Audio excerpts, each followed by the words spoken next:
الحمدللہ رب العالمین والصلاة والسلام علی سید الانبیاء والمرسلین اما بعد فاعوذ باللہ من الشیطان الرجیم بسم اللہ الرحمن الرحیم۔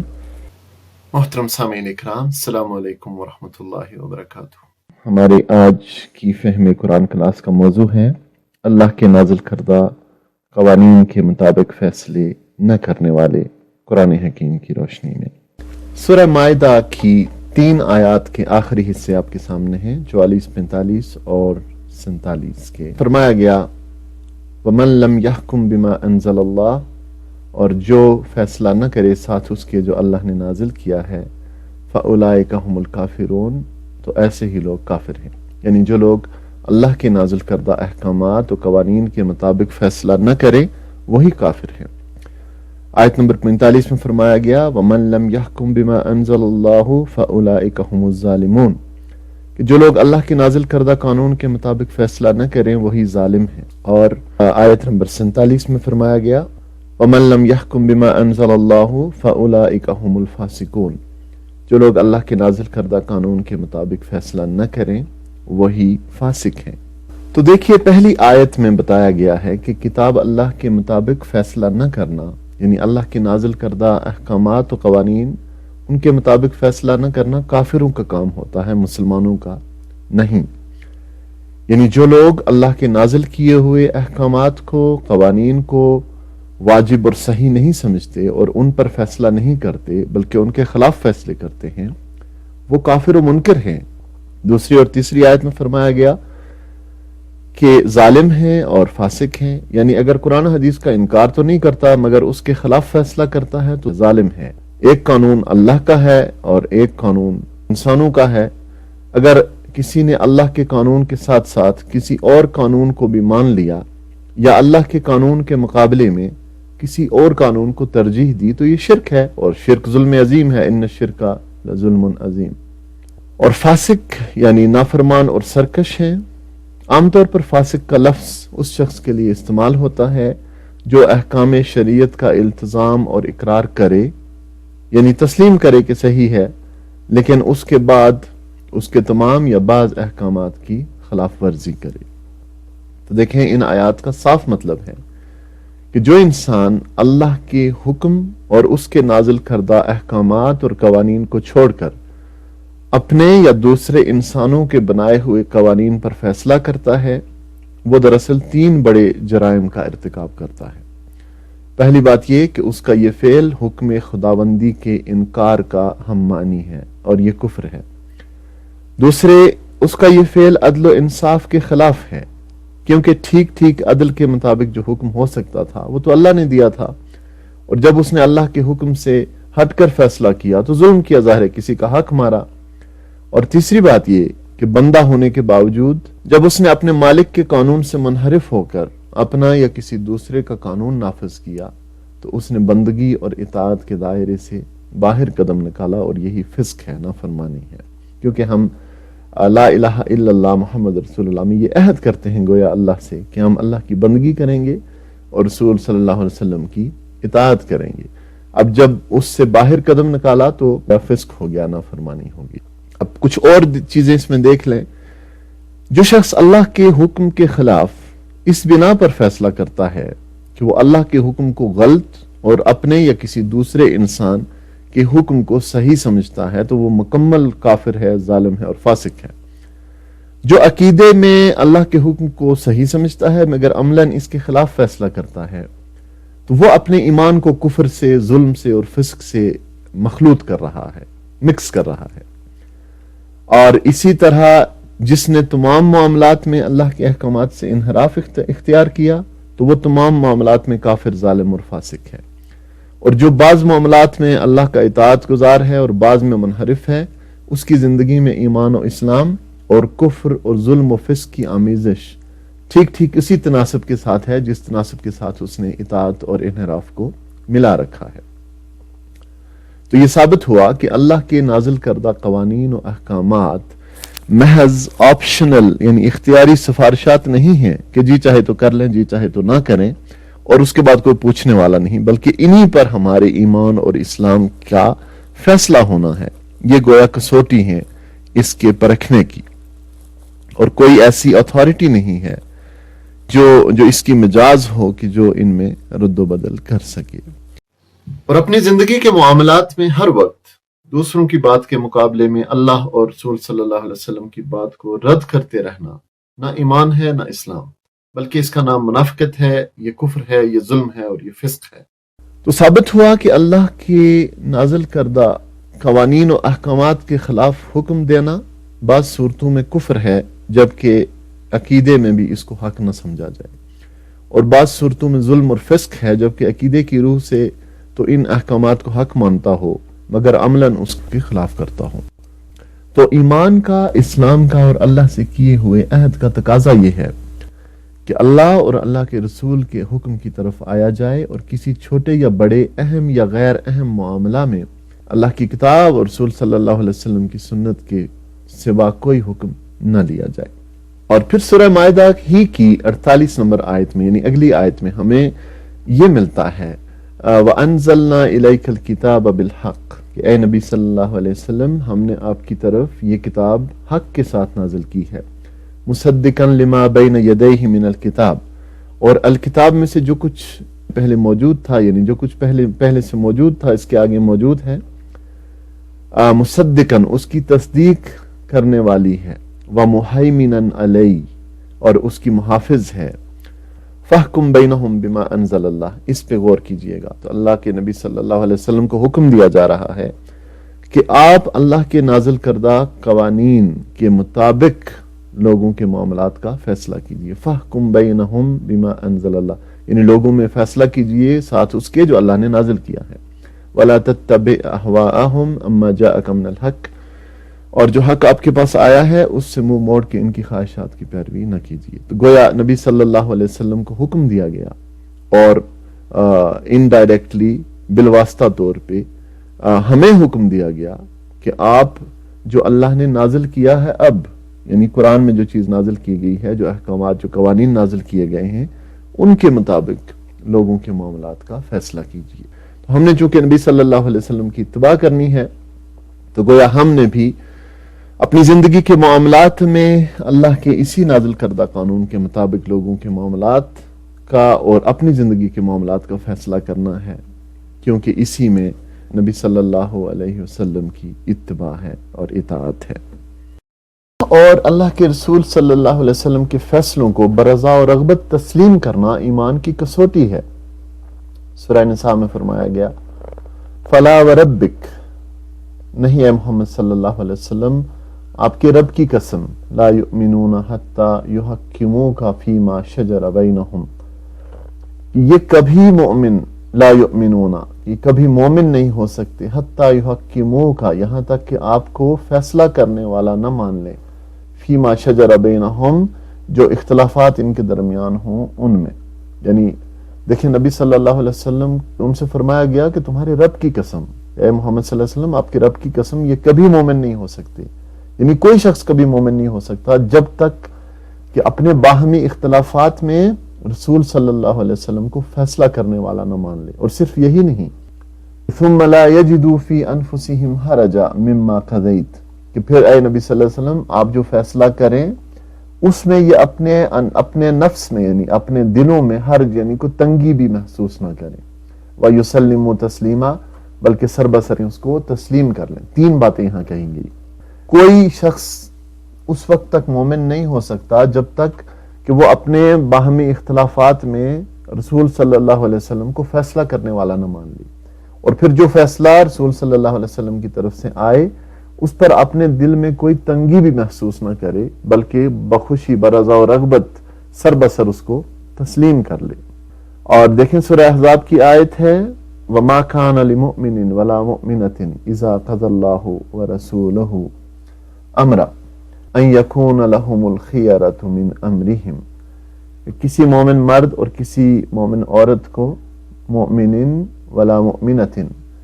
وما کان، نہیں ہے اس کے لیے، یعنی اسے یہ حق نہیں ہے، اذا قضى اللہ ورسولہ امرا، کہ جب اللہ اور اللہ کا رسول کسی معاملے میں فیصلہ کر دیں، ان یکون لہم الخیرۃ من امرہم، اور پھر اس کے بعد اس معاملے میں، اس اپنے معاملے میں ان کو خود فیصلہ کرنے کا اختیار حاصل رہے. یعنی یہ حق کسی مومن مرد اور کسی مومن عورت کو نہیں ہے کہ جب اللہ اور اللہ کا رسول کسی معاملے کا فیصلہ کر دیں تو پھر اسے اپنے معاملے میں خود فیصلہ کرنے کا اختیار حاصل رہے. وَمَن يَعْصِ اللَّهَ وَرَسُولَهُ فَقَدْ ضَلَّ ضَلَالًا مُبِينًا. اور جو کوئی اللہ اور اللہ کے رسول کی نافرمانی کرے تو وہ صریح گمراہی میں پڑ گیا. اللہ اور اللہ کے رسول کا فیصلہ آنے کے بعد پھر کسی کو یہ حق نہیں ہے کہ وہ اس میں اپنا فیصلہ خود کر سکے. اور سورہ نساء کی 80 نمبر آیت میں واضح طور پہ فرمایا گیا من یطع الرسول فقد اطاع اللہ، کہ جس نے رسول صلی اللہ علیہ وسلم کی اطاعت کی اس نے دراصل اللہ کی اطاعت کی. بڑی اہم آیت ہے یہ، جو ہمیں یہ بتاتی ہے کہ ہم نے اللہ کے نازل کردہ قوانین اور احکامات کو کہاں سے لینا ہے. تو کہاں سے لینا ہے؟ اللہ کی کتاب سے لینا ہے اور اللہ کے رسول صلی اللہ علیہ وسلم کی سنت اور حدیث مبارکہ سے لینا ہے. کیونکہ جس نے رسول صلی اللہ علیہ وسلم کی اطاعت کی اس نے اللہ کی اطاعت. من یطع الرسول فقد اطاع اللہ. تو ہم اس بارے میں مطالعہ کر رہے ہیں کہ جو لوگ اللہ کے نازل کردہ قوانین اور احکامات کے مطابق فیصلہ نہیں کرتے وہی کافر ہیں، وہی ظالم ہیں اور وہی فاسق ہیں. اور چونکہ ہم نے اللہ کے نازل کردہ یہ احکامات و قوانین اللہ کی کتاب اور اللہ کے رسول صلی اللہ علیہ وسلم کی سنت اور ان کی حدیث مبارکہ سے لینے ہیں، اسی لیے ہم نے ان آیات کا بھی مطالعہ کیا جس میں نبی صلی اللہ علیہ وسلم کی اطاعت اور کامل اطاعت کا ذکر ہے. اور یہ ان آیات کا حکم صرف اس وقت تک نہیں تھا جب تک نبی صلی اللہ علیہ وسلم زندہ تھے، بلکہ آپ کی وفات کے بعد قرآن و سنت سے یہ فیصلہ طلب کیا جائے گا. اور یہ حکم ساری امت کے لیے ہے اور قیامت تک کے لیے ہے. اور وہ یہ کہ جو مسلمان آپ کے ارشاد، حکم یا فیصلہ کو بدل و جان قبول کر لینے اور اس کے آگے سر تسلیم خم کر دینے پر آمادہ نہیں ہوتا وہ مسلمان نہیں ہو سکتا، وہ مومن نہیں ہو سکتا، جیسا کہ ہم نے پڑھا. اور جو شخص اللہ کے رسول صلی اللہ علیہ وسلم کے مقابلہ میں، ان کے قول کے مقابلہ میں کسی اور شخص کے قول کو ترجیح دے گا، کسی اور شخص کے حکم کو، فیصلے کو ترجیح دے گا، وہ بھی اسی حکم میں آتا ہے. اور اسی مضمون کو خود رسول اللہ صلی اللہ علیہ وسلم نے ان الفاظ میں بیان فرمایا کہ کوئی شخص اس وقت تک مومن نہیں ہو سکتا جب تک کہ اپنی خواہشات کو اس چیز کے تابع نہ بنا دے جو میں لے کر آیا ہوں. تو اس آیت میں ہم نے یہ جانا کہ اختلافات کا فیصلہ کرنے کے لیے اللہ اور اللہ کے رسول کی طرف رجوع کرنا ہے، اور پھر جو فیصلہ وہاں سے آئے گا اس پر دل میں کسی قسم کی تنگی محسوس نہیں کی جائے گی، بلکہ اس فیصلے کو برضا و رغبت تسلیم کیا جائے گا. اور یہ فیصلہ اب قرآن و سنت سے ہی طلب کیا جاتا ہے. اس سے منکرین حدیث کے ایمان کی حقیقت بھی پوری طرح کھل جاتی ہے کہ جو اللہ کے نبی صلی اللہ علیہ وسلم کی احادیث پر دل میں تنگی محسوس کرتے ہیں بلکہ ماننے سے صاف انکار کر دیتے ہیں اور تعویلیں کرنے لگتے ہیں اور اسے منسوخ قرار دینے کے لیے اپنی ساری قوت صرف کر دیتے ہیں. اگر اللہ اور اللہ کے رسول کے فیصلے کے خلاف دل میں ذرہ برابر بھی تنگی یا ناپسندیدگی محسوس کی جائے تو یہ ایمان کے منافی ہے. اور آپ صلی اللہ علیہ وسلم کو حکم بنانا یعنی فیصلہ کرنے والا بنانا قیامت تک اسی طرح جاری و ساری رہے گا، کیونکہ ہم نے اب احکامات بحیثیت مسلمان کتاب و سنت سے لینے ہیں. جو کچھ اللہ کی طرف سے نبی صلی اللہ علیہ وسلم پر نازل کیا گیا یعنی اللہ کی کتاب قرآن، اور جس طریقہ پر اللہ کی ہدایت اور رہنمائی کے تحت آپ صلی اللہ علیہ وسلم نے عمل کیا، وہ ہمیشہ ہمیشہ کے لیے مسلمانوں کے درمیان فیصلہ کن سند ہے، اور اس سند کو ماننے یا نہ ماننے پر ہی آدمی کے مومن ہونے اور نہ ہونے کا فیصلہ ہے. اور یہ اسلامی آئین کا اصل الاصول ہے اور اس کا اطلاق پورے اسلامی نظام زندگی پر ہوتا ہے، اور اس کی روح سے کسی مسلمان فرد یا قوم یا ادارے یا عدالت یا پارلیمنٹ یا ریاست کو یہ حق نہیں پہنچتا کہ جس معاملہ میں اللہ اور اللہ کے رسول کی طرف سے کوئی حکم ثابت ہو جائے اس میں وہ خود اپنی آزادی رائے استعمال کرے، کیونکہ مسلمان ہونے کے معنی ہی اللہ اور رسول کے آگے اپنے آزادانہ اختیار سے دستبردار ہو جانے کے ہیں. اور کوئی شخص اگر یہ سمجھے یا قوم یہ سمجھے کہ ہم مسلمان بھی ہیں اور ہمارے لیے یہ اختیار بھی ہے کہ ہم اللہ اور اللہ کے رسول کے فیصلوں کے خلاف جائیں، تو یہ دونوں ایک دوسرے کی نفی کرتے ہیں. اب اس پر بھی ضرور غور کیجئے گا کہ ایک طرف تو اللہ اور اللہ کے رسول کے احکامات اور قوانین ہیں جن کے مطابق فیصلہ کرنے کا حکم دیا جا رہا ہے مسلمانوں کو، اور دوسری طرف کس کے قوانین ہیں؟ دوسری طرف طاغوت کے قوانین ہیں، جو اللہ اور اللہ کے رسول کے احکامات کے خلاف فیصلہ کرتا ہو وہ طاغوت ہے۔ سورہ نساء میں ہمیں ذکر ملتا ہے، أَلَمْ تَرَ إِلَى الَّذِينَ يَزْعُمُونَ أَنَّهُمْ آمَنُوا بِمَا أُنزِلَ إِلَيْكَ وَمَا أُنزِلَ مِن قَبْلِكَ۔ اے نبی صلی اللہ علیہ وسلم، کیا آپ نے دیکھا نہیں ان لوگوں کو جو دعویٰ تو کرتے ہیں کہ ہم ایمان لائے ہیں اس کتاب پر جو آپ کی طرف نازل کی گئی ہے اور ان کتابوں پر جو آپ سے پہلے نازل کی گئی تھی، یریدون ان یتحاکموا الی الطاغوت، اور وہ کیا ہے ان کا طرز عمل کیا ہے؟ وہ چاہتے ہیں کہ اپنے معاملات کا فیصلہ کرانے کے لیے طاغوت کی طرف رجوع کریں، وقد امروا ان یکفروا بہ، حالانکہ ان کو طاغوت سے کفر کرنے کا حکم دیا گیا تھا۔ تو دیکھیں، طاغوت وہ ہے جو اللہ اور اللہ کے رسول کے احکامات کے خلاف فیصلے کرے، اور منافقین کا طرز عمل ہے کہ وہ اللہ اور اللہ کے رسول کے احکامات کے خلاف فیصلے لینے کے لیے طاغوت یعنی غیر اللہ کی طرف، ایسی قوتوں کی طرف، ایسے نظام کی طرف، کسی بھی ایسے ادارے کی طرف رجوع کرتے ہیں کہ جس کے فیصلے اللہ اور اللہ کے رسول کے احکامات کے خلاف ہوتے ہیں۔ چونکہ یہاں طاغوت کا ذکر آیا ہے اور طاغوت سے کفر ایمان کا حصہ ہے،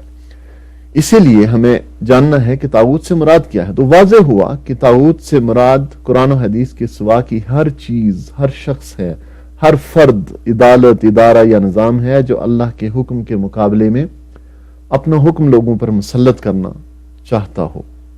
اور جو قانون الہی کے سوا کسی دوسرے قانون کے مطابق فیصلہ کرتا ہو، ایسا نظام، ایسی عدالت جو نہ اللہ کے اقتدار اعلیٰ کا مطیع ہو اور نہ اللہ کی کتاب کو آخری سند مانتا ہو،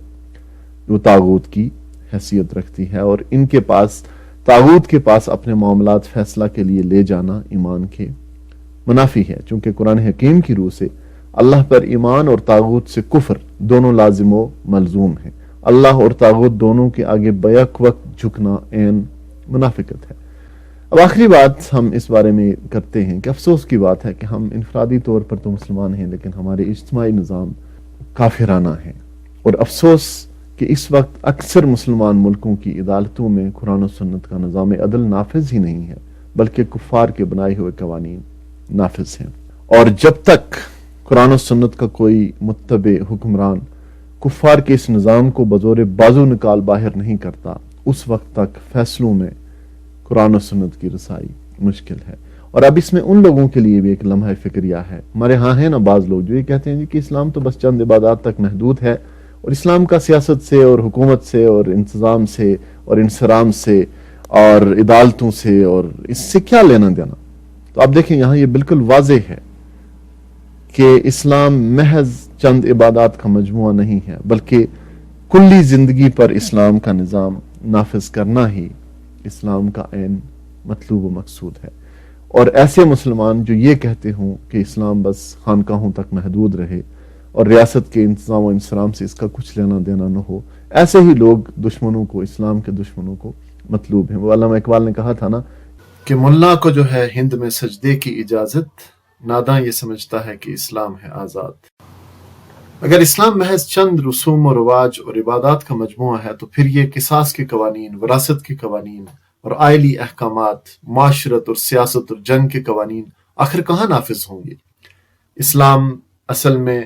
انسان کی پوری انفرادی اور معاشرے کی پوری اجتماعی زندگی پر حاوی ہے، اور اپنے آپ کو اللہ کے اور اللہ کے رسول کے فیصلوں کے سپرد کر دینا ہی مسلمان ہونا ہے۔ اللہ تعالیٰ ہمیں ان لوگوں میں شامل فرمائے جو اللہ کے احکامات کے مطابق اپنی زندگی اور اپنے معاشروں میں فیصلے کرتے ہیں اور ان کو نافذ و جاری کرنے کے لیے جدوجہد کرتے ہیں۔ اللہ تعالیٰ ہمیں ان میں نہ شامل فرمائے جو اللہ کے نازل کردہ قوانین کے مطابق فیصلے نہ کر کے فاسقوں، ظالموں اور کافروں میں شامل ہوتے ہیں۔ آمین ثم آمین۔